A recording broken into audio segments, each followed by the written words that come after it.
Welcome to New England Lacrosse Journal's Chasing the Goal podcast, your destination for all things lacrosse. I'm your host, Kyle Devitt. Alongside me, Mr. Jack Piatelli. Jack, how are we doing? Doing well. Just made it on time today. He walked in the door. I bombarded him with a bunch of Instagram posts and photos to get him ready. And we're here. We're doing the first podcast after I was lucky enough to coach my Hopkinton Hawks to the Division III state title as the assistant coach. Still doesn't feel right. Hey. Oh my God.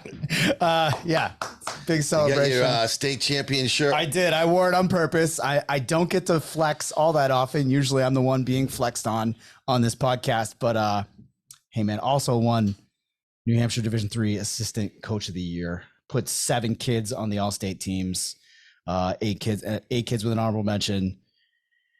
Congratulations. The podcast is not about that. No. We should bring in our guest, but anything else that you want to say before we start? Congratulations. Amen. Nice job. Thanks. My words of advice help you out at all before the game?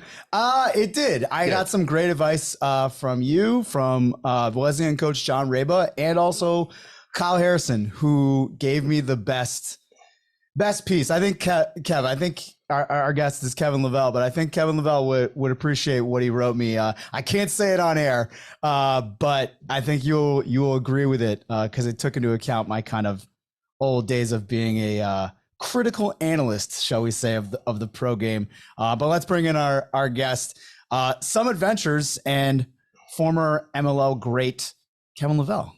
Thanks for coming on, man. Of course, and congratulations. It's always a difficult road any season you're playing, and to get to the top is a big monumental achievement. So congrats to you. Appreciate it. I think recently Jack and I know you from the Lake Placid tournament that we talk about consistently on this podcast. Pretty much every time we get a chance, we both love it so much. It has actually really impacted my life positively. I've met so many friends through there, had so much fun playing in the tournaments, and you and your dad running that with your entire group is really incredible. Yeah, it's we're going into our 34th year of the tournament, and I'm 41, so it's been obviously a huge chunk of my life, and it's exciting. I think at this point, you kind of get through the NCAAs and the college season, and summer season kicks off, and with about a month and a half stretch to the tournament, a lot of folks' minds start reminiscing those great experiences and looking forward to making new ones this year. Kev, we had 10 years together with Brian. That was a lot of fun back in the old days. That's how I got to know Kevin. Yep. We worked together at Brian and actually watched him play at UMass. Kevin grew up in Albany, New York, went to Albany Academy. What people don't know about Kevin Leveille, he was a tremendous hockey player. Yes, I did know that, actually. Okay, and he could have gone on and played Division I hockey. I had the opportunity to see Kevin play high school hockey when he was Albany Academy, because my brother Larry was the headmaster at Albany Academy. But Kevin is a great multi-sport athlete and one of the best gentlemen in the game. And it was a lot of fun working you back in the day, Kev, at Brian, and we still remain great friends. Yeah, no, totally. It's again, the way the sport has grown, it's enabled people to do different things in different ways for longer periods of time to connect to the sport. So yeah, it was great to work with you on and learn a lot about from the business of that side of the business from you, and have a lot of laughs and have good camaraderie with great people there, and stay in touch with the game. And then overlapping in the tournaments and kind of knowing your family forever with Larry as our headmaster at school. And his great hockey pedigree and just great attitude and management of our school was super helpful for all of us growing up. And playing multiple sports is a key thing for anybody. Hockey, I probably played longer than I had played lacrosse from being a young kid through high school, just because lacrosse wasn't as accessible at the time. And I still play hockey today, more so than I play lacrosse. So good interweaving sports. I think we'll see a lot of that overlap coming up in San Diego in the coming weeks with the hockey lacrosse overlap, and hopefully our Americans have done a good job of kind of figuring some of that type of thing out. Now, Kevin, you have 3 boys. You got your hands full. My 3 sons, but you have them playing hockey and lacrosse, right? And they're doing all kinds of sports. Yeah. Yep.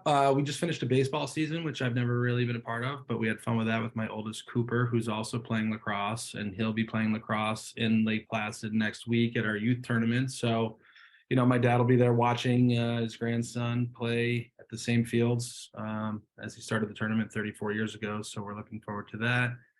And my middle man, Jack, who was named sort of after you, Jack. I can't give you full credit, but I uh, appreciate he's that. an athlete. He's just starting to dive in. So we've been trying to, my little guy who's 2.5, Tucker, he's really seems to be the full-on sports animal enthusiast out of the group already. So he's kind of pushing the other guys along.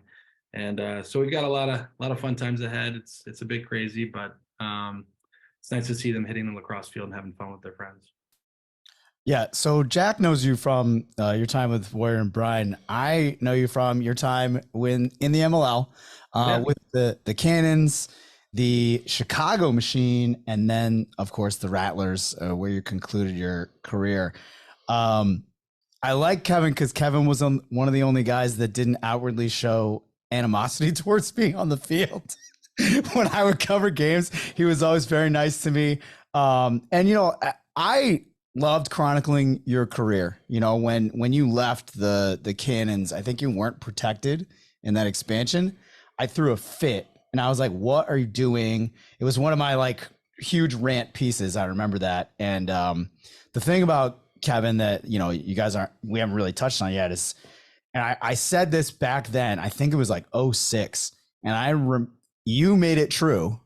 I did not manifest it. You did all the work, but I believe that Kevin Leveille is the greatest American finisher on attack ever. And I maintain that. I think there's a lot of guys that have come and tried to challenge that in recent years, especially with the PLL. But, just the combination, if he's within 10 feet of the goal and he can see it, that ball's getting on frame. Maybe it doesn't go in every single time, but the way that you could contort your body and your body control, your stick control, to me was like, everyone talks about Canadians having that skill, right? That ability to finish and have the handles like that. But when you see it up close and in person, like Kevin wasn't sprinting up and down fields. He was in his spots and he knew what to do. And he was very cerebral, moving off ball, finishing inside from 10 yards, anywhere. He had rope from pretty much anywhere. He had weird shots. I don't know how you got some stuff off. But that was one of my favorite things is watching your career escalate. I felt like it escalated. I know the Chicago years weren't very fun for anybody. It was not a celebrated franchise in the history of the MLL, but for me it was great to see you do well for your hometown team, the Rattlers, as well. Yeah, no, I appreciate it. Going back to the first part, I thought the antagonist approach was pretty cool. And if anybody was taking themselves too seriously, that's probably a problem that they've got for themselves. It's a nice challenge in a lot of ways, keeps people honest, and I thought that was a lot of fun. So I would never have a problem with that, because probably what you were saying was true about me when it wasn't positive even. So, you got to be kind of an honest player to have success in a lot of ways. And again, if you're taking yourself too seriously, you're probably not having as much fun as you should be having. And so as far as the goal scoring, I mean, I played with some of the most unbelievable players to ever play the game. Connor Gill, Mark Millen, my brother, Ned Crotty, Jordan Wolf in recent years with Rochester. These guys would carry the ball, would take the punishment, would be able to do all that, and then still find time to get a good pass up in the right spot for the most part. And I've said it forever that, a lacrosse goal is pretty big goal in relativity to the ball and everything else. And it's a really hard game for the defense and goalies. I think, when the offense is clicking and there's a continuity to what's going on, it's very difficult to play defense again. So using your head, I wasn't the biggest guy, the fastest guy, whatever, but I just tried to use my head to get to the right spots. And then again, if those high quality teammates weren't there, I'm probably not even on this podcast today. But so it's always been a team game for me. It's always been a lot of fun and provided a lot of enjoyment. And I think I was always just trying to get more and more of that out of it. So found my roles and just made sure that when I had my opportunities, I did the best I could to make the most of it for not only myself, but for everybody else. And fortunately, it worked out pretty well. It's also fun to see. I've seen a lot of the PLL this season, and it kind of seems like there's more of an emphasis on the off-ball stuff, on the crease stuff, on the inside man a little bit, and that wasn't much of a huge thing back in the day. I remember seeing a little bit of it with Zalberti and kind of Maricek at Syracuse, but there wasn't too much of it. So it's nice to see that that's a bigger part of the game these days. I mean, what Ryder Garnsey's doing is insane. But it's a lot of these guys, and they're just the skill level is so high now. So it's fun to be part of it. Hopefully, kind of help perpetuate some of the off-ball crease man position, and certainly very happy with how my career went, and no regrets here, other than not winning our final game in Rochester for a championship. So, but that's still okay. Yeah, I remember that game. You actually told me on the field you were going to retire, and then you went, can you not tell anyone that? And I was like, man, whatever you want to do, it's all good. Like it was cool. It was one of those things where like you trusted me with that, and then I upheld the trust, and I didn't tell anyone, and I was just sitting there, and I was like, he couldn't let him announce it. You know what I mean? I feel like there's this like weird culture in all sports right now where everyone's obsessed with breaking something and being like, look at some people will do it like, oh, it's so casual. I just broke this over breakfast. They'll do like a selfie of like, oh, just finished a nice mimosa, but wanted to tell you that this assistant coach is going here. It's like, who's that for? Do you like that? You consume media. You're a consumer of the art and the form. Do you like that happens, Jeff? No. Isn't it like, it feels so invasive to me that people do that, and there's a lot of pressure to do that when you're in media. I'm in media. I can't believe I made a career out of this. It's still insane, but it's, how do you do that and keep your relationships? I think is like the hardest part about being a reporter or a journalist. And it's like, some people just say stuff to say stuff, and it's wild. Yeah, I would say more so now. I mean, that was just 10 years ago or so, and like it's a lot different now. And I do recall saying that to you, and I knew that when I did say that to you, that you would hold up your end of the bargain there. And for me, it wasn't like, it was more of just like making sure that I could confirm that with myself between that moment and a couple of days down the road. And it wasn't, it certainly was there was no purpose of me making a big deal out of it. It was just more of like, man, I just finished my last game most likely, and I kind of just had to tell some people before I could kind of think about it. Because again, to be able to play at that high of a level for 11 years, and when it wasn't even in existence in a lot of ways when I was growing up, like I said, I just enjoyed every second of it, and it's hard to stop that train, and when you do, you certainly miss it for the next few years, and then then I get out and get in the yard with my kids, and I run around with them for 5 seconds, and my feet feel like they're gonna fall off, and I can't walk for a day. So it's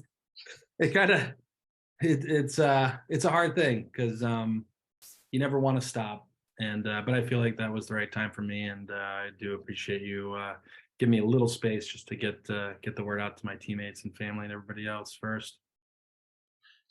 Kev, are you heading out to San Diego for the World Games? No, our schedule, as you know, in the summer is so busy with our events and things. So I won't be able to make it out there. I'm looking forward to watching from afar. And I know John's representing the Italian team, correct? Yes. Very cool. Very cool. Yeah, he's excited. It'll be a good experience for him. Man, yeah, especially on home soil in the U.S. here. I was lucky to be on the U.S. team in 2014 in Denver. So even representing another nation for John, and obviously all the Americans, just playing your home soil is pretty cool for that event as well. I went out to England in 2010 when my brother was on the team. And there's definitely a different perspective from when you're on home soil or not. And Should be a great event. I mean, again, it's cool that it's in San Diego. Hopefully the weather's not too hot, but should be a lot of great competition. I'm looking forward to following along with. Not only were you on the team in 2014, but you were captain of Team USA, which is quite an honor. Yeah, I would say that's probably one of my highest honors, most appreciated honors that I've been able to attain over my years. It was pretty cool because it was really kind of a player vote on the team. So, I was the older guy for sure. I think I was 33 or so, and definitely the old man on the team. But again, when you look at the people that were on the team and kind of having that position from them, certainly made it special, and did everything I could to do the best for our squad there. Came up short, but was happy to see the revenge tour in 2018 and get that gold back. Well, I give you a lot of credit because I thought you should have made the team. When was it? 2010, when your brother was on the team. Then you tried out 2000. Was it 6 as well? You tried out. Yeah, I was a quote unquote alternate those other times. It's so hard to put the team together with all the competition here. I mean, you could have 3 teams of different people almost. So, what I'm proud about is just being in that arena in the first place each time around, trying to push to make that team. It takes extra work off the field and outside of when you're playing, and it's an honor just to be around it. So, it's funny that I made it when I was as old as I was. I don't know if I was better or not when I was younger. I thought I was better, but maybe I wasn't. So I mean, I think things just kind of go where they go, and all of the experiences are puzzle pieces that you just kind of put together and kind of build off of.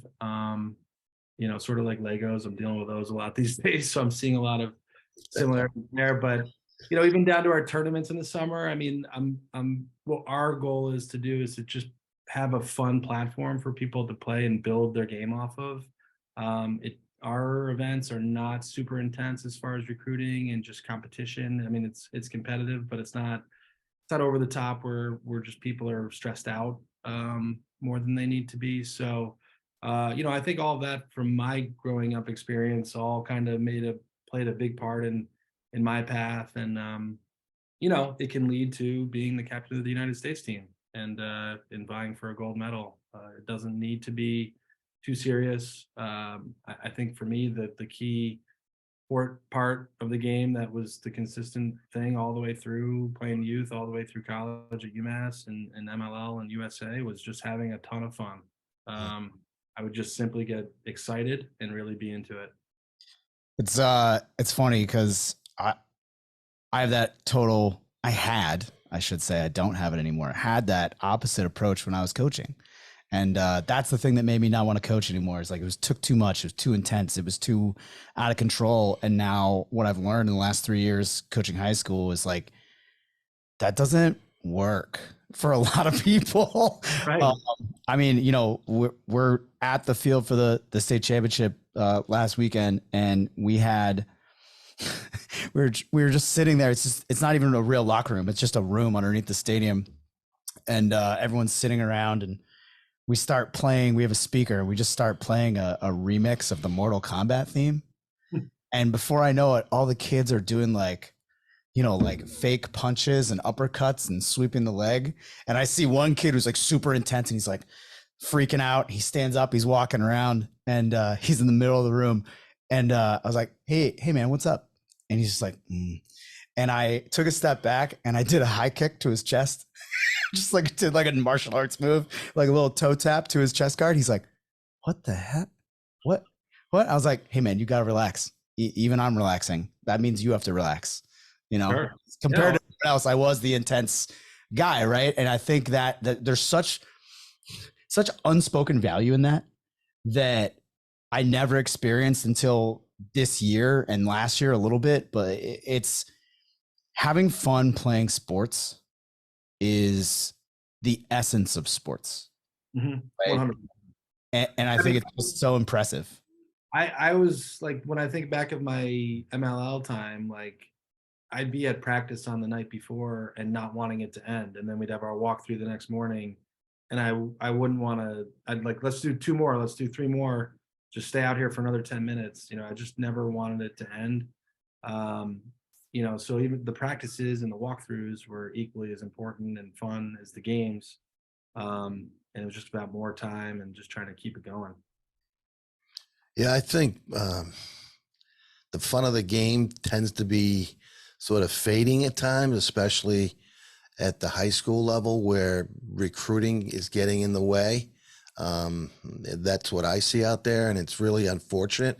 I mean, when I was in high school, I don't remember talking about getting recruited or even really, you talked about college and wanting to, take the next step in terms of your education. But I just played football, hockey, and lacrosse and had so much fun. And you're a perfect example of someone who had tremendous success, even on the, in the rink. But you just had fun. Yeah. You got better because you were having fun. You didn't want to leave the field. You wanted to keep, improving your skill sets because you loved it so much.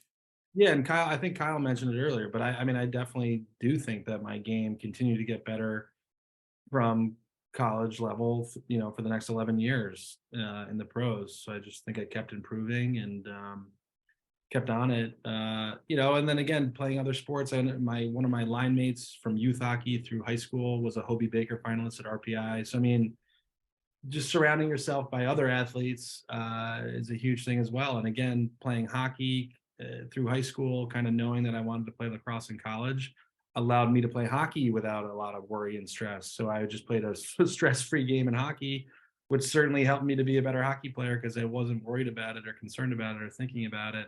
And yeah, for all the kids out there and parents, I mean, it is hard, no doubt about it. I mean, it's a challenging arena at the moment, but I think at the end of the day, the way I look at it is that the college coaches are intelligent.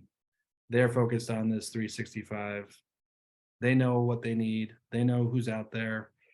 It doesn't matter to them what format they find someone in. So as long as the player is focusing on their craft as much as they can, again, it doesn't even matter what format they do that in. There will be people looking and they will be found in some way or another. And most of the time, I think those things will find each other and work out no matter what the path.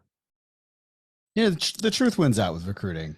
I mean, as more as I get into covering it and seeing the interactions, I like to do this thing we talked about in the last podcast we did, where I just like walk over to groups of people and just kind of listen to what they're talking about on the sidelines, especially either in the game or out of game, whatever. And I was at a prep event last week, and I just did that and walked around and sat around. I sat with parents.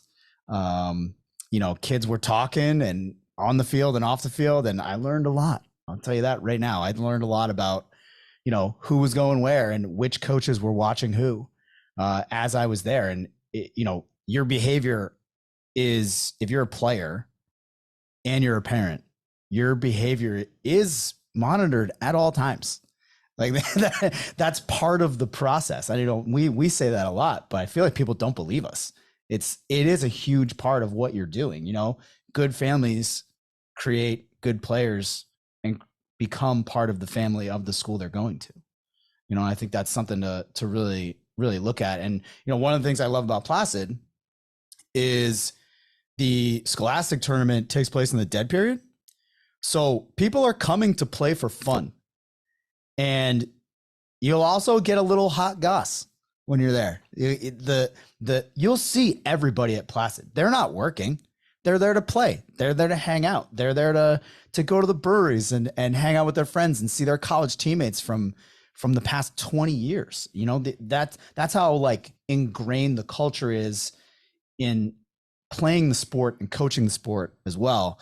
And one of the great things about the Scholastic tournament that you guys have, and the reason that I go every year now, is because I like to see kids play when they don't think there's any real pressure on them, because there kind of isn't.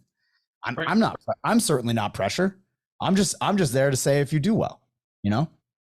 Yeah, no doubt. Yeah, and again, I think it elevates their game in a different way that they're not even aware of. Maybe at the time, they just don't have to go out there with a lot of pressure and a lot of people looking at them and expecting something from them. It's more of like just go out and play. And again, that's what the game was to me growing up. I mean, it was Casey Powell and Ryan Powell, all those types of guys that were out there in Lake Placid playing, and I was just on the sidelines watching them.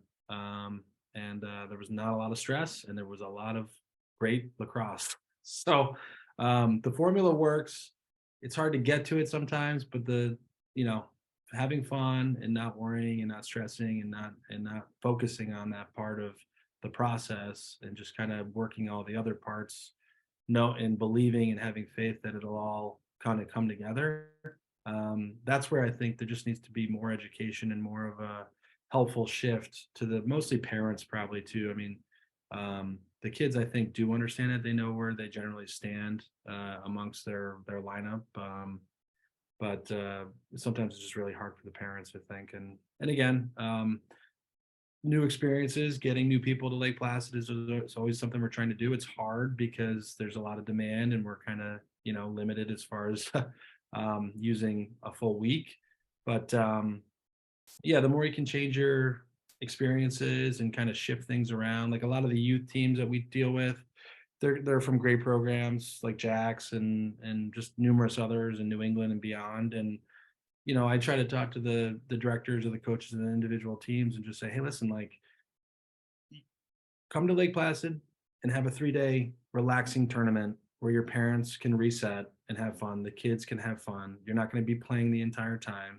You'll play a half day and then you can go to the lake in the afternoon. And just to balance it out. And then from there, you can go to a competitive tournament where it's crazy and you got to be on point at all times.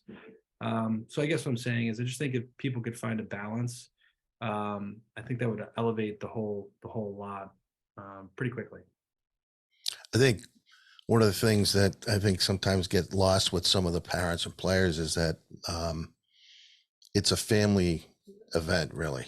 It reminds me of like the NCAA Final Four weekend. Lake Placid is an event that, if you're involved in lacrosse, you have to get to, whether you're a parent, a player, an official. I ran into an official, Kevin, the other day who's receiving Larry's award. Mike, I ran into Mike on the field the other day. It just, it's such a small world. But my kids went to Lake Placid. I went to play in Lake Placid 10 summers in a row. And they came along with me, and now they've been playing in Lake Placid. So now that Kevin's son is playing in Lake Placid, his father started the tournament. That's pretty cool that he's going to get to see his grandson playing on the same field that he started this tournament. But it's just a great family event. Dom Starsier still plays in the 60 and older. Yep. Cloud Splitter. Yeah, Lars Tiffany played last year. I saw him up there, and we can go on and on. How many Division I coaches? Tillman was up there playing last summer as well. It's just everybody. It's like a retreat for lacrosse. So it's a wonderful, wonderful event, and your dad started it, and you're involved in it now. And hats off to your dad. He's always, it's always about the integrity of the game. And people come there to really have a good time, play some good lacrosse, and respect the game. Yeah, thanks. Yeah, no doubt. To have that vision way back of just getting his lacrosse friends to a great place to experience both things together was awesome. And just to stick with it, it kind of took on a life of its own for sure as the interest was there. But, the fact that he got it done and kind of kept it going is just a testament to, again, I think how much fun that he has from the game and the people involved. So it's all kind of the same thread. And he'll be playing. We'll have a 70+ game again this year. We did one last year as part of our Legends Night. So that'll. You could play in that, Jack. Yeah. You ready for that? Is that your time? I get another 10 years. Thanks. Yeah. I'm playing in my oldest division this year, so I'm excited. I'll be able to actually run and that's not get great. destroyed. No, Kevin, 70. That's tremendous. I remember when I was playing, you guys had always had a division. Those guys wanted to play, so you kept adding the. You had the Open, then you had the Masters, the Grandmasters, the 50 and older, the 60 and older. Now you get the 70. It's incredible.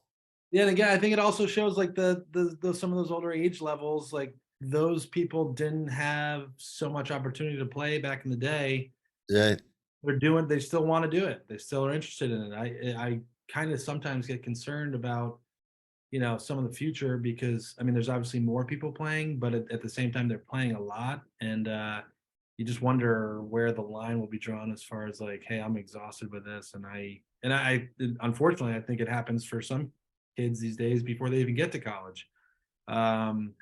The nature of how sports tend to go at this point, not just lacrosse, but yeah, it's really cool. We've got our Thursday night is like our Thursday is like our Legends Day. We've got that 70+ game kicking it off. Then we have a nice Legends dinner where we've got 5 guys going in this year, as you mentioned, Jack, Mike Infantino, a great referee. I think he's from Connecticut, so he's a New England guy. He'll be going in under Larry's kind of name, which is really special. Mike DeRossi, my uncle, who's a co-founder with my dad, is going in this year. Brian Silcott, Dave White, great player, and Bob Dix, who's from Utica, who's managed teams up there for years. So it's a great celebration of the people, and then which we always look forward to and is always special. And then this year, my father he's a big musician. He loves playing mandolin and guitar. Same with my godfather, Uncle Mike DeRossi. So they're organizing a Summit Songs little jam fest after the Legends ceremony. So trying to pull it in with all endemic lacrosse player people that play instruments. So we should have a really cool lineup there, which we'll be announcing pretty soon, and should make it even more fun and special. So that's a nice capper for us after 34 years to celebrate the people that have really made it special. I think one question I always wanted to ask you that I just came to my mind. You're a hockey guy. You're a lacrosse guy. I thought you would play more box. You only played like one season. Did you not enjoy it? Like, what did it not? Oh. Did you not like it, or? No, I felt no, I liked it. I had a lot of fun. I again got to play with some great players. It was more of just like I just felt at the time between working and playing in the summers, like I needed some free time, to just kind of balance out things with my non-lacrosse friends and people.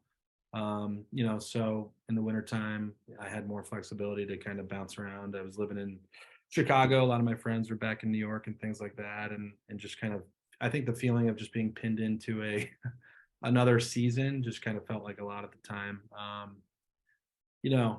If it was a different time and things were just, there was more ways to kind of make that a fluid scenario. Like it kind of seems like it is now. May have been different, but definitely had a blast. Had a great team in Chicago. I actually started the season on St. Patrick's Day for the Shamrocks in Chicago, which was a cool way to start. Yeah. I scored on my first shot, which was basically from like the blue line. So everything was working. It made no sense. Luck of the Irish that day. Yeah, I guess so. Yeah, it was like a fadeaway jumper from the blue line as the shot clock was going down, and it went right in over. I think it was O'Toole was the old goalie in Rochester, right over his shoulder. Like I meant to do it. But no, it was a lot of fun. That's a great question because it does overlap well with certainly hockey and just obviously lacrosse. And again, I've had a lot of fun playing with a lot of great guys out there. One of the great things about Kevin is he's very humble, very, very humble. Oh, yeah. One of the most humble human beings you'll ever meet. The accolades, but excellent chirper on the field. I'd say very good, very good, very, very not mean, very, very like a little laugh. Yeah, I think I kind of definitely, when you're in between the lines, so all things are off the table as far as I was concerned.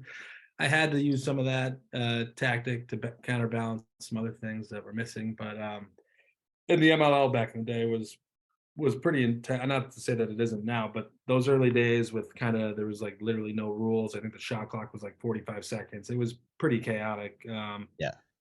So it got a little crazy sometimes, but yeah, I appreciate it. Yeah, I just always, again, you shouldn't take yourself too seriously. everyone's just trying to do the best they can, and if you're having fun, then it's all good. Kevin annihilated one of my best friends in Placid when we played against them in an open tournament. His helmet flew off, and he's a big dude. Like, he was like 6'2", 6'3", 225, like solid muscle. Didn't matter. Kevin was going full speed, wanted the ball, and he's just this defenseman trying to pick it up, like had his hands extended. Perfect hit. I mean, perfect hit right into his chest. Lifted him up. His helmet came off. His hands like went like this. It was like a slow-mo from a movie. And it was right next to the box. And I watched it happen, and I laughed a little, and then I heard you laugh a little. And my buddy got up just looking around like, what just happened? Who hit me? What happened? I'm like, dude, Kevin Leveille just destroyed you. And I was like pointing at him, and it was awesome. We talk about it all the time. I don't know if you remember that, but you were playing the Gorillas. It was awesome. I don't think I was intending for that to all happen, but oh, he was very loose. He didn't know you were coming, so that's why the hit was so awesome. It's one of those like things that just burned into my brain. With like so many other memories of Lake Placid. I just I can't sell it enough. I don't get any kickbacks, neither does Jack. But we love going there. It is like a huge part of my lacrosse life to go to Lake Placid. I feel like a reconnect and a disconnect at the same time. It's very awesome for people that are bringing kids, or even if you're just going up with your significant other or whatever. There's amazing coffee shops, breweries, the shopping downtown, the Olympic Village, the museum. All that stuff it's such a great time. Even if it's raining out, there's something to do, which is one of my favorite things about Placid and about the tournament.